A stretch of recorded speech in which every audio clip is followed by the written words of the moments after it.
All right, we back. So, Jacurri Brown just did an interview with the Momentum podcast, I believe. So go check it out. You know what I mean? Go check it out. I didn't know anything about the interview. I just happened to be on a message board today, and I saw someone create a thread. Right, so let's let me go check it out. You know what I mean? I wanted to kind of go see what it was about, and I have to say, I think he went to the tip. Pause quite a few times, but he didn't go over the edge, right? But I notated that on the message board, and someone said, "No, I think he did go over the edge." And if you kind of look at it closely, you'll see that they maybe made some cuts in the editing, to kind of make it flow together. And I said, "Yeah, you're probably right. You're probably right." But what I'll say is, if you go watch it, I would start at the minute 25, 25 minutes, 29 seconds. I start there first, listen to that. Then I go back to the beginning and then listen to the things in entirety. And when you do that, you understand why I told you to go do that. But anyway, wow, y'all here again? It ain't come back for the cocaine. It came back face. With the bass, baby. The bass. Now, I will say this Jacurri, in this interview, he did some of the people that felt like that they had a grasp on things. They understood what was going on. They were saying this. I got this information from this particular person. He's not doing this. He was beat out by Emory, all that good stuff like that. Y'all say y'all knew somebody, In right? my chest, right? I fall on the ground, right? And I look up and Dr. Martin Luther King. I said, Dr. King. He said, oops, I thought you were somebody else. Oh man, you lying. You ain't never met Martin Luther King. Knocked the wind out of me. Yes, it did. No, it didn't. Yes, he did. No, he did not. I don't know these people, man. And then as I listened to it, I said, man, Martin told me what y'all were. He told me what y'all were. Look, what does that say? Bald-headed lies. Tell a bunch of bald headed lies. But again, because insiders, these fake pseudo insiders, they're never wrong though. They're never wrong. I'm always right. It's like when I'm right, I'm right. And when I'm wrong, I could have been right. So I'm still right because I could have been wrong.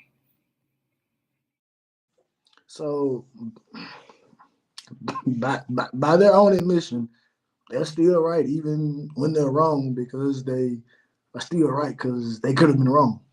However that goes. Anyway, let's get to the business, right? So I wrote out a couple of notes, you know what I mean? So bear with me, I'm trying to go through them as fast as I can because some of them kind of overlap, but I was just kind of writing them down as I go, right? At the top, based on what he's saying, he's not just giving the job away, right? He is under the impression that he's going to get to compete this particular year, and that kind of goes in the face of some of the things that I've seen. Some people report where they have been like, well, this year's going to be Cam, and then Jacurri can compete next year for the job in 2025, all that good stuff like that. That's not what Jacurri Brown seemed to be indicating in his interview. He seemed to be indicating that no, I'm gonna play or I'm going to get to compete. And what this kind of coincides with is one of the things that he said is different from high school and college. He spoke about how college is a business and how high school is based around understanding or having relationships with people, right? And so I think this could be one of those situations where the business may actually outweigh the relationship, but in the same breath, spoke about how the staff they preach competition, right? Or they say that, right? Whereas y'all shouldn't just give this job to this guy, right? Because how would that go over if you're giving a job to someone and they haven't actually deserved it or earned it, right? And so it's going to be kind of interesting, this particular dynamic, because, you know, Jacurri spoke about how he found out about Cam, getting there, right? He got it from Jaden George, the walk on quarterback who just, entered the portal a while back. FaceTimed him. Said, "Hey man, did you hear the news?" He was like, "What happened?" He was like, "Cam Ward is here." And he was like, "What do you mean Cam Ward is here? I thought he was going to the draft." Like, no, Cam Ward is here. He showed him FaceTime and all that stuff like that. So that's interesting, right? And Jacurri spoke how the staff, basically, I guess when they do their end of the year review and stuff like that, like, hey, we see you as the future and, kind of, stuff like that. I guess maybe kind of keeping them there. You know what I mean? And he kind of put it in such a way that almost like Cam committing, he and maybe even Poffenberger committing in a way that it was really close to the window closing for the guys in the portal. Almost kind of like, all right, we're gonna extend this out as long as we can. And once we kind of get close to the finish line, all right, y'all commit because we know these guys are not going anywhere, right? So, it's kind of interesting. You know what I mean? It's kind of interesting when he breaks it down. You kind of look at the timing of it. It's like, yeah, they do kind of coincide with each other. And he did say that, and that may have been one of the things that he actually went off the cliff and said. Um, but he did kind of say, like, guys should be straight up. Shouldn't be no snake behavior or anything like that. Not saying that this staff is snaking anybody or anything like that, but he that was kind of interesting the way they kind of went together. And then like one of the interviewers was kind of talking, bringing up the Rick Ross and the Prime 112 and all that. And Jacurri, he kind of, I don't say it got to him, but he kind of just kind of took it in stride, like, it is what it is. Like, it don't take all that from me because he was like, look, either you want to be here or you don't. And I think that's the mindset, right? And so it kind of opens the door for a bigger thing, right? And I try to be, I ain't going with all the narrative. I ain't going with all the popularity, right? We try to be critical thinkers here. I'm trying to get to the nitty gritty, right? So, and Flo brought this up, right? Where it's like, okay, what's the mindset of the locker room? Because a lot of guys like Jacurri on their team. So what is Cam Ward going to do to win those guys over, right? Because he's only here for a year. Well, I'm not even gonna say a year, right? It's like Keon Cole. I'm gonna be here the next 8 9 months. You know what I mean? I'm here for the next 8 or 9 months. So what's he gonna do in those next 8 or 9 months to kind of um, do this, right? He made mention about the TBD thing, right? Where it was kind of like him maybe throwing out the NFL draft was more of a leverage employ, So that was interesting in that of itself too, to say that because it's like, okay, well, some people in the locker room felt like, okay, well, TVD, you just leveraged for some more money, and he spoke about how before the season was over, most people knew that TVD was transferring after the season was over. So that's interesting, right? But again, like I said, I liked it. He gave some information that, like I said, he got right to the edge. He got right to the edge, right? And I guess he let you gonna fill in the rest, right? Um, but I don't want to talk, But so um, no Wildcat plays. That's kind of what the note I wrote down. If y'all been watching my channel for a while, especially when it was being mentioned, that Tyler wasn't gonna play and that Jacurri, as Shannon Dawson said, the emergency quarterback, right? Some people were like, well, why is he not playing? He's quit on the team. You know what I mean? He's refusing to play. And I was like, bro, I don't want to see him in for any Wildcat plays because, like, we got more athletes on the field that can do that. Ray Joseph can come in and run Wildcat. We saw Brashard come in and run Wildcat. Like, there's so many other things to run Wildcat. We don't need Jacurri to run Wildcat. And he spoke about that, basically saying like, hey, look, I'm trying to get ready for the next level. And that's not helping me at all, right? He made mention that he knows what he needs to work on, his short and intermediate accuracy. He needs to work on those things, right? He even admitted it when he came in as a freshman. He felt like, hey, look, I know I can throw a deep ball, very good, but I have to work on that.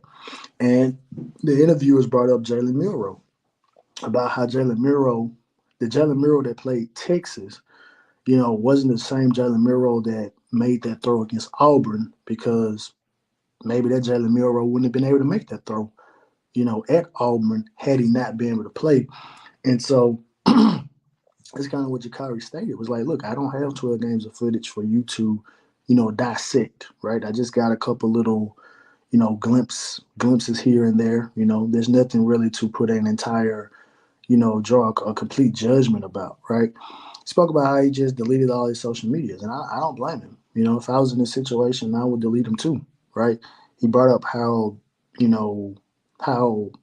that pass that he missed to Xavier Restrepo against Clemson, how that just kind of threw him off mentally, right? And again, you can kind of excuse that because, like, look, you're a freshman quarterback. In all actuality, you're not supposed to be playing this. You're not supposed to be playing in this game. This is the absolute best team on the schedule, right? So you are going to struggle. But if you struggle and then at the same time, you miss a pass and it kind of, puts you kind of down in the dumps, you know what I mean? You kind of do need to get out of there. And the staff did the right thing. They, put Jake in the game, because he was, who knows what would have ended up happening. But guys ran it into the ground, showing that one clip. They even showed it this year. But, Emory goes 8 for 23 in a game, and ain't nobody showing all those passes that he missed, you know? Oh, that was different. I thought missing the pass is missing the pass, but, it is what it is. I just want y'all to keep it a buck, man. Keep the same energy, but y'all can't. Um, so he did mention that he asked them to redshirt because he wanted to, learn the position better, be a better quarterback, which is something that, football via Canesville, they made note of. But again, the Circle Jerk Gallery said, oh, well, Emory beat him out. That's why he asked for a red shirt, all that good stuff like that, but because they know a guy, they know a guy, know a couple of guys.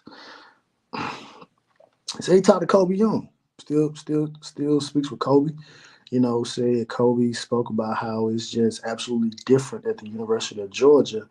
But the difference that he was talking about was more so along the lines of Georgia's already an established program, and so I guess the structure is already they're not trying to build something; it's already built.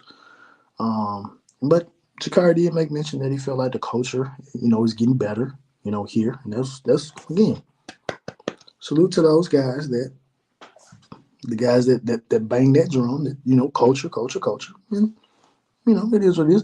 But he did also make mention that last year, a couple plays away from winning 9 games, so kind of coincides to what we say. Whereas, you know, some of these people want to say, oh well. It's managed players and all this stuff, and we have to be 12 and 13 because this is this. Like, no, no, no. We could easily, we're 12 and 13 right now.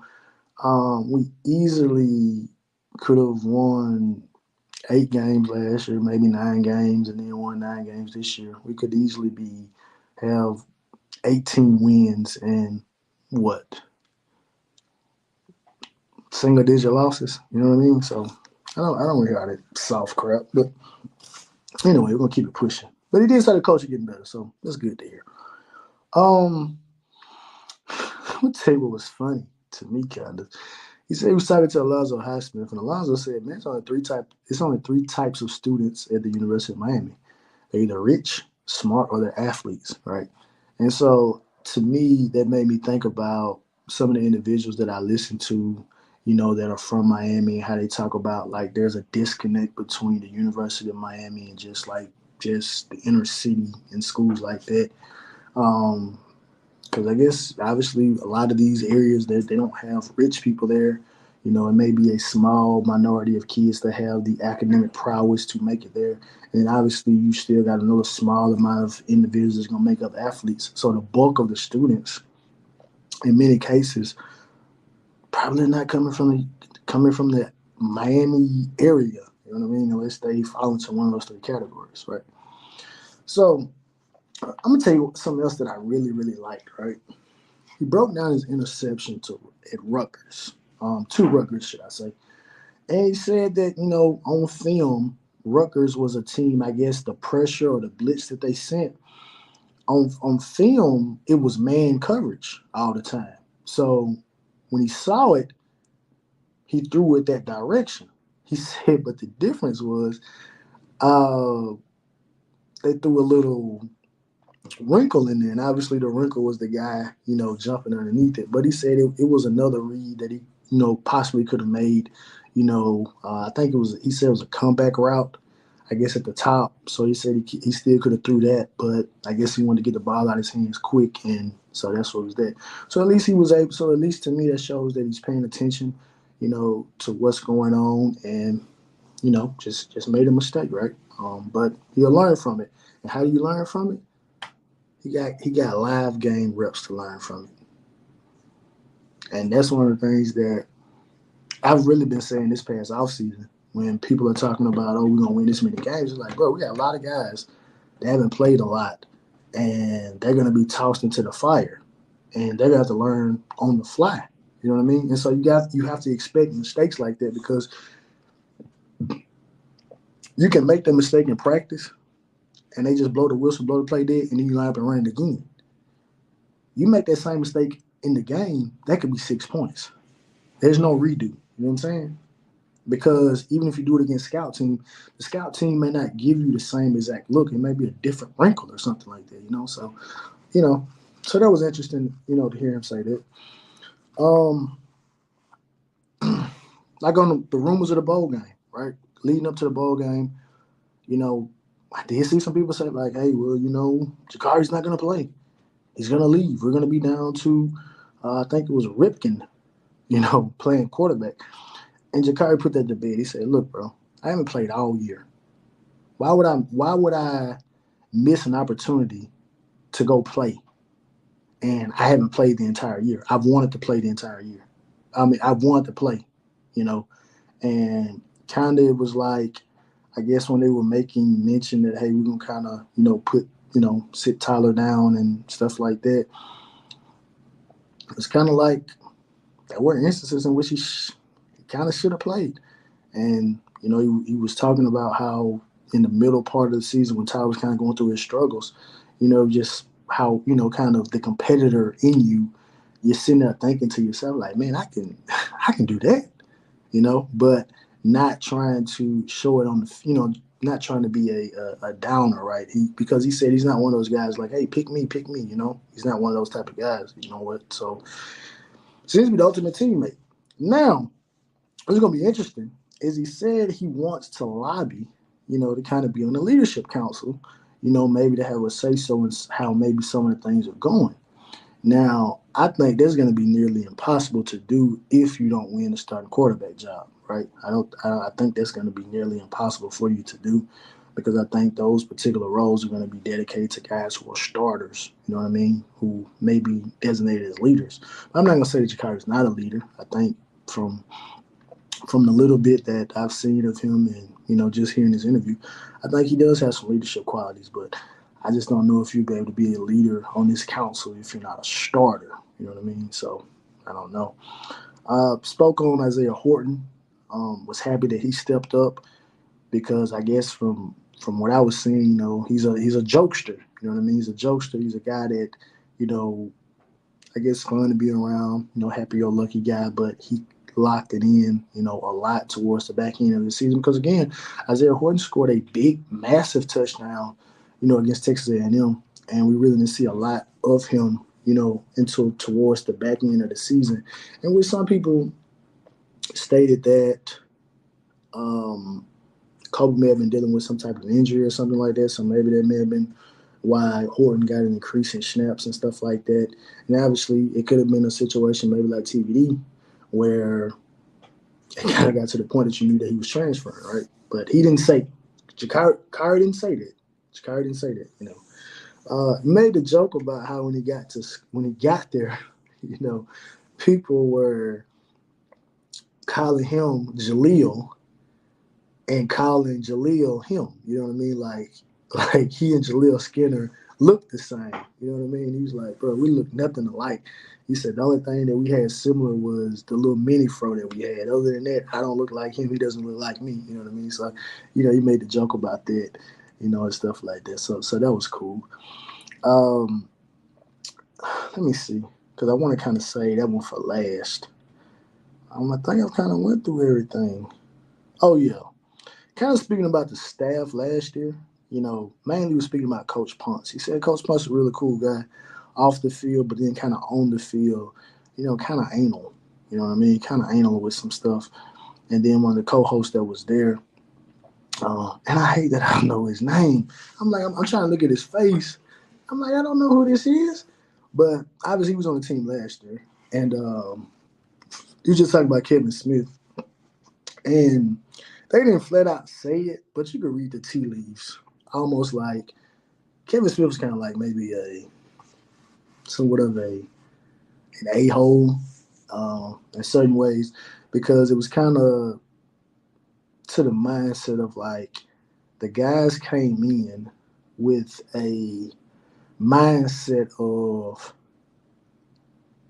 I'm gonna be a drill sergeant, and I said that last year, right? I felt like they approached walking in the building the wrong way, right? And some of the same people that were praising it, now they're like, oh no, this coach is better than this one and all that. But I'm like, but y'all said that's what we needed. We needed drill sergeants. But now y'all saying we need guys that can kind of relate to the players better. What? Huh? Oh, that was different. I don't know, man. I don't know. But he spoke about that, right? And obviously, it kind of goes back to, I guess, the situation, about Gaddis, walking in and saying, hey, y'all are the worst collection of talent that I've ever been around and stuff like that. And how some people were like, well, he's telling the truth. He's telling the truth. You know, Same guys that hype up all the transfers and stuff like that. I love y'all guys. I love y'all guys. Y'all guys give me so much to talk about. I'm not lying. Without y'all, man, I wouldn't be. I wouldn't be half. I wouldn't have half the stuff to talk about if it weren't for those guys, right? Say he and Jake still are cool. Still talk to Jake. So that's interesting. Just kind of talking about the quarterback room as a whole, right? How they're together, and now he was looking at. He said in terms of being on campus, he said he's the elder statesman now, and I thought about saying, yeah, he kind of is because again, this will be his third year. This will be Emery's second year, and obviously Poffenberger and Cam. This will be their first year along with Judd Anderson. So yeah, he is from a just being at the University of Miami. He'd be the oldest guy in there. And I think he said it's like 8 quarterbacks right now. With the addition of Cam and Poffenberger, so it's like got 8 quarterbacks, but obviously all of them are not scholarship quarterbacks and stuff like that. So I thought that was interesting to say. Um, he said he came to Miami 195, and he's up to 235 right now. And the reason I brought that up is I know during the bowl game, some people were like, "Man, he doesn't look as fast." You know what I mean? He doesn't look as fast, and all this stuff like that. And I guess that could be why. He went from 195 pounds to 235 pounds. I don't think you're gonna keep that same speed either. You're gonna have to slow down just because you've added more weight to your body. But he said he's only at 10% body fat, so that's a good number to be at. So it's not like he's just gaining weight. He has a lot of muscle on it. And kind of going back to the Wildcat plays, um, he flat out said it like, look, I don't refer to myself as a running quarterback, right? I never said that I wanted to be a runner. He said I'm just blessed I have a skill set to do it, but I never said that I wanted to be that. And I think that's so vitally important because even with how great Lamar Jackson has done in the NFL, has won the MVP and stuff like that, you still have a contingency of people who still manage to have a voice, in the NFL, you know, that's all they see him as a running quarterback. So I think it's vitally important that, and I think, and then big up to Jacurri and big up to his team and his family, right? And obviously he talked about his family, being, spending a lot of time with his grandmother and his, and friends and stuff like that. And he spoke about how the relationship between he and his mother has gotten better. Like I said, it's a great interview. You know what I mean? It's a great interview. You know what I'm saying? He was, really, really transparent.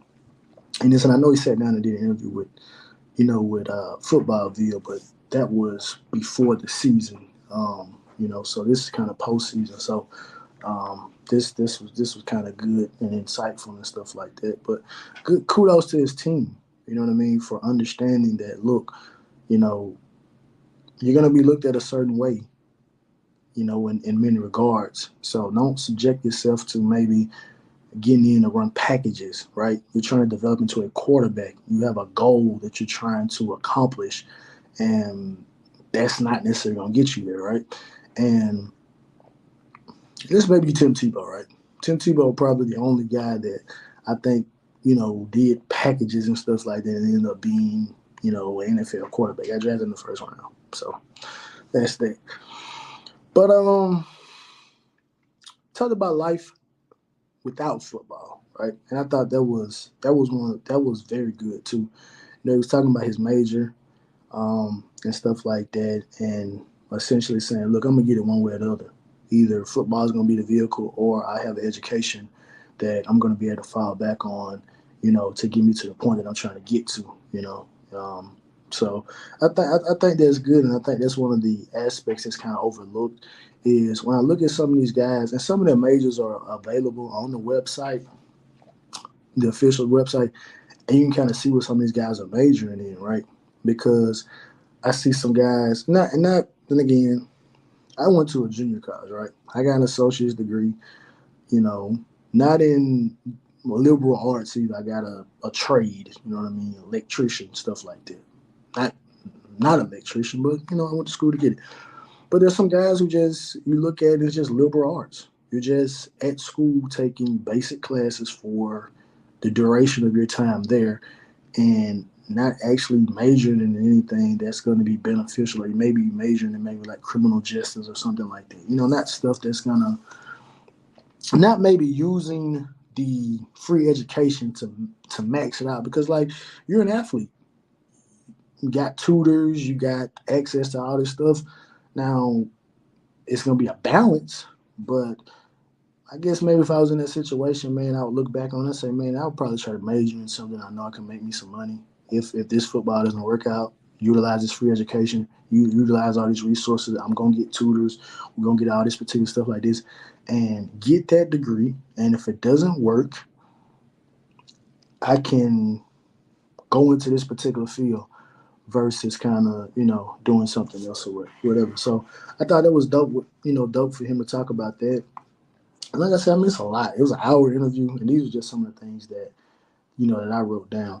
But the gist of it, the main thing I took away from this interview was two things. One of them is he's looking to compete in the spring, and secondly,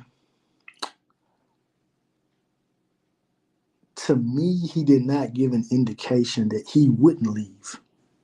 I'll say that he didn't give an indication that he wouldn't leave, and the reason I say that is because he stated that,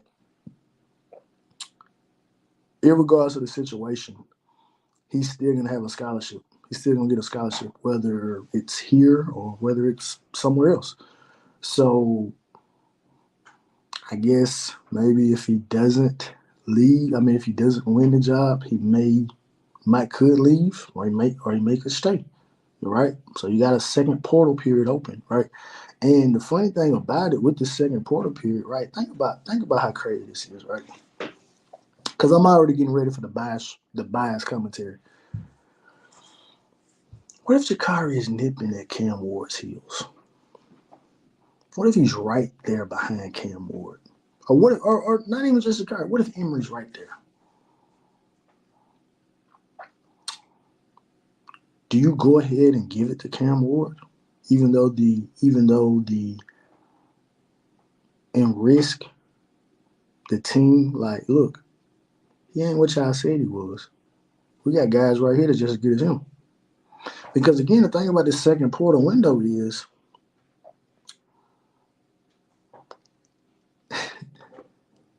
Cam could probably, Cam is great. I think what Cam probably graduated because he went 2 years of Incarnate Ward. So I'm sure he's graduated Washington State. Yeah, he graduated. Cam is a grad transfer. Cam could think about this, bro. Think about this. And I'm probably gonna get into this in the show. Let's say Jacurri or Emery or even Poffenberger is outperforming Cam. Cam could leave again. I mean, which that'd be good for us because it's like, okay, we got a quarterback that can perform. You know what I mean? But kind of mortgage in the future right now, right? And I think it's interesting because you got a lot of individuals that, oh, be patient, be patient, be patient. You want to be patient, but well, if we play Jacurri or something, we don't win but 7, 8 games next year. Why does it matter? You say be patient. Why should it matter what a couple of us say that we upset at 12 and 13? Because I think for the most part, we will all understand, like, hey, look, if Jacurri's out there and we got some new guys out there, then I don't think we should expect playoffs, right? And I don't think playoffs, even if Cam Ward is here, right?